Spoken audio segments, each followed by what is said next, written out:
বলুন। নমস্কার। হ্যাঁ, আপনার নামটা কি একটু জানতে পারি? আমার নাম অনুপম বাগচি। আচ্ছা, নমস্কার। আচ্ছা, আপনি পুজো সংক্রান্ত ব্যাপারে কিসের পদে একটুখানি আছেন আপনি? আমি জয়েন্ট সেক্রেটারি পদে আছি। আচ্ছা আচ্ছা আচ্ছা, দাদা আপনার নাম? আমার নাম সম্বরণ বন্দ্যোপাধ্যায়। নমস্কার। তোমার নাম? আপনার নাম দাদা? আচ্ছা, নমস্কার। আচ্ছা, আমাদের পুজো পুজো কমিটি, এটা হচ্ছে এক্সিকিউটিভ কমিটির মেম্বার। আচ্ছা, অসংখ্য ধন্যবাদ।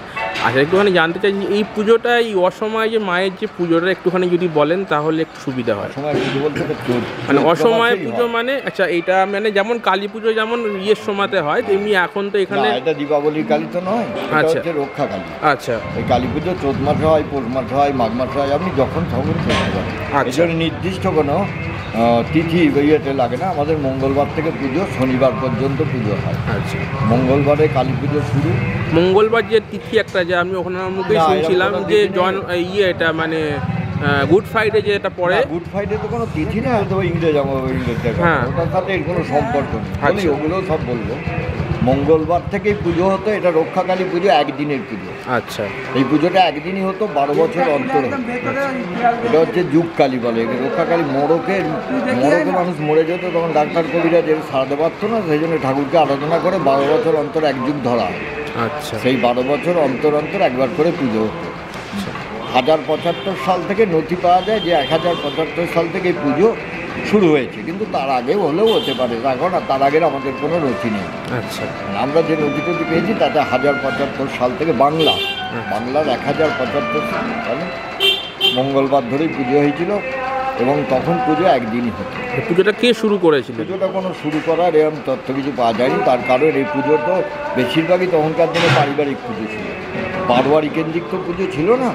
বারোয়ারির তো 200-250 বছরের ইতিহাস, তার আগে কোনো বারোয়ারি সৃষ্টি হয়নি। এটা কোনো পারিবারিক বা কোনো সাধু সন্ন্যাসীর পুজো ছিল। সেটাই আস্তে আস্তে মানুষ নিজেরাই নিয়ে নিয়েছিল, কোনো বাড়ি থেকে করেছিল বা এইভাবে হয়েছিল। মানে এটা সমষ্টিগত পুজো নয়, কোনো পুজোই সমষ্টিগত ছিল না আগে। আচ্ছা, মায়ের পুজো এখানে কদিন ধরে চলে? মায়ের পুজো চলছে এখানে এখন আপাতত 6 দিন পুজো। 5 দিন পুজো হবে, 1 দিন বিসর্জন।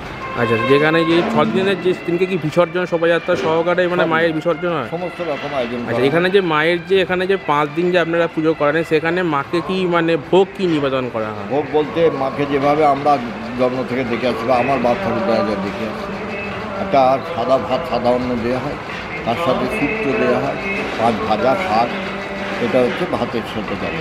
একটা খিচুড়ি হয়, খিচুড়ি অন্ন যেটা তার সাথে আপনার পুষ্পান্ন হয়, এর সাথে একটা তরকারি হয়, আর একটা তরকারি হয় পুষ্পান্নের সাথে, পায়েস, চাটনি। এবার বৈকালি হয়, দই মিষ্টি যে যেমন ছানা। ওটা সন্ধ্যা আরতির সময় বৈকালি হয়। সকালে এছাড়া নৈবেদ্য থাকে সমস্ত রকম। আচ্ছা, এখানে যে মায়ের যে এখানে যে 5 দিন থাকে, প্রতিদিনই এখানে মাকে অন্নভোগ দেওয়া হয়? অন্নভোগ দেওয়া। আচ্ছা, আর এবছরে কততম বর্ষ এটা মানে আপনারা এবারে উদযাপন করছে? আমরা কোনো বর্ষ উদযাপন করছি না, তাও আনুমানিক, তাও একটা যে নদীটা আছে সেই তার উপরে বেশ করে তো করা। কিন্তু এটাকে ধরে নিন, আমাদের পুজোটা 400 বছর। 400 বছরের পদার্পণ করে 1075 সাল থেকে হলে প্রায় 400 বছরই হয়। আচ্ছা, আর এবছরে আপনার এই কাজ বলে কি, এই মন্দিরটা এটা হচ্ছে 3য় মন্দির। আচ্ছা, একবার মন্দির নষ্ট হয়ে গেছে, তারপর মন্দির হয়েছে, সে মন্দির হয়ে গেছে, তারপরে এই মন্দির হয়েছে 98 সালে। আচ্ছা, এইখানে যে মায়ের যে শোভাযাত্রা হয় সেটা কোন রুট থেকে কোন রুট আর কোন ঘাটে ভাসানো হয়? এটা আমাদের শান্তিপুরের যে পরিশ্রম রোডটা আছে সেটা হচ্ছে আপনার এইটাই পরিশ্রম রোড, যেটাই আমাদের এখানে ন্যাশনাল হাইওয়ে ছিল, ওইটাই পরবর্তীকালে একটা শান্তিপুর টাউন রোড হয়ে যায়। এইটাই পরিশ্রম রোড। এখান থেকে আপনার এই মধ্যিগঞ্জ থেকে শুরু হবে, দিয়ে একদম কাশ্যপপাড়া দিয়ে গিয়ে আপনার শরৎ কুমার স্কুলের সামনে দিয়ে এসে একদম নারায়ণ সান্যালের মধ্যে বড় বাজার দিয়ে চাঁদুনির সামনে দিয়ে এসে ঘাটে গিয়ে যাবে। এখানে যদি কেউ মানে মাকে দর্শন করতে আসেন মানে হাওড়া থেকে, তা কিভাবে যদি আসেন? হাওড়া থেকে শিয়ালদায় চলে আসতে হবে, আর না হলে পরে হাওড়া থেকে সোজা গুপ্তিপাড়া আসতে হবে। গুপ্তিপাড়ার ঘাট পেরিয়ে মতিগঞ্জের বললেই যে কেউ এনে দিতে পারে। আর যারা কৃষ্ণনগর থেকে আসবে, আর এইদিকে শিয়ালদা এলে শান্তিপুর স্টেশন থেকে নেবে বললে পরে চলে আসবে। যারা কৃষ্ণনগর থেকে আসবে, কৃষ্ণনগর থেকে বাসে আসতে হবে। আচ্ছা, ট্রেনে আসলেও শান্তিপুর। কোথায় নামতে হবে একটু জানি বলে দেন? শান্তিপুর স্টেশনে নামতে হবে, আর বাসে আসলে মতিগঞ্জ মোড়ে নামতে হবে। আচ্ছা, মতিগঞ্জ থেকে এখানে আপনাদের হেঁটে কতখানি ডিস্টেন্স? মতিগঞ্জ মোড় থেকে মানে 3.5 থেকে 4 মিনিট পায়ে হেঁটে।